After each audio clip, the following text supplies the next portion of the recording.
Hello, fellow Americans. Yeah, this is Ralph again. I've been trying to make a couple videos. Not very good at it yet. Might not never get good at it. I like to try to get some information out there for people, make it easier for them to understand. What I do, I go on the internet, and what I try to find is 3 or 4 different places telling me the same thing. If you, I don't know if many of you has worked on the internet, you'll notice usually when you first Google something, if you go through there wanting information, it's from, like Huffington Post or Media Now, and these kind of left-wing places first. You kind of have to go down through there. It's just like that. You have to figure out what's left, what's right, what's correct, what's just full of garbage. I know a lot of people goes to Wikipedia or whatever that site is. Really a simple one, has a lot of information. If you go in there and look, you can tell this is a left type organization. If you go in and look at a lot of the laws and court turnings and stuff, they never speak about anything about religion in school to the positive. It's always on the negative. If you go in and look what the government has done, a lot of the rules and stuff they've done, you can't find it in there. When they started expanding the country back years ago, they told the new states what they had to have to become a state. One of them was they had to teach morality, religion, and knowledge.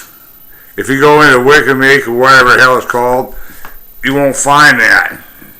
And if you go into and most of your sites, they always call Israel Palestine. A lot of people don't understand where Palestine came from. As far as I can tell, it was a word used to describe the area when the Romans took it over, because they was a pagan country. And if you called it Israel, then that meant you believed in the Jewish book. That means you believed in the Jewish people. That means you had to believe there's a Jewish God. So to get rid of all that, they just call it Palestine. And over the years and stuff, more people call it Palestine. Our latest history, a lot of you don't believe in the Bible, that's fine. You can still use it for a historical record. And it was the land of Israel. And you have to go back in the Bible and find out how come it's Israel and who got called Israel and all that. But that's not what I was really going to bring out and talk about today. I was looking over watching TV, and they was talking about the budget. The other day they sat there and they passed a bill for $1 trillion, going to get the government going for a couple of months. Now, I'm not really a mathematician, but if you have to have $1 trillion for a couple of months, that would be $6 trillion a year. So what are they telling us, what are they not telling us? Okay, let's look at the 2010 budget, since the 11 budget ain't all put together yet. They, pretty much what they've done is, as far as I can tell, they spent about $5.5 trillion. Break it down to real simple terms, what is the federal government brought in? Let's see, they brought in $1 trillion, I'm sorry. Okay, and then they spent $3.5 trillion. Okay, so now anything left over, the deficit was $1.3 trillion. That would be left up to, it won't be our grandkids because they'll never get it paid off that in time. But what are they doing to us? If they sit there and they take and bring in a little over $2 trillion, and then they spend $3 trillion but only have $2 trillion, that leaves that. A little over $1 trillion in debt. And that's what they're giving our great grandkids and the future of America. I just wanted to point that out. Okay, what do they spend the money on? Well,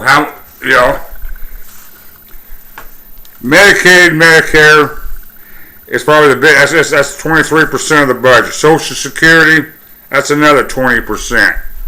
Equal to it will be defense, 20%. Discretionary spending, 19%. The percentage on the debt, 6%. And then they have what they call other mandatory spending. These are spending that are done in bills, like Obamacare says you have to spend here, have to spend there. It really don't fall into a category or department. It's just it's basically spending through law.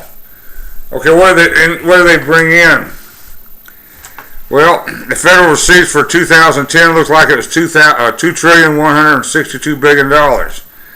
Okay, individual income. That's the working guy out there paying his income tax. Brought in 42%. Social Security and SSI brought in 40%. Okay, your corporate, how much did corporate in America bring in? 9%. Excise taxing, 3%.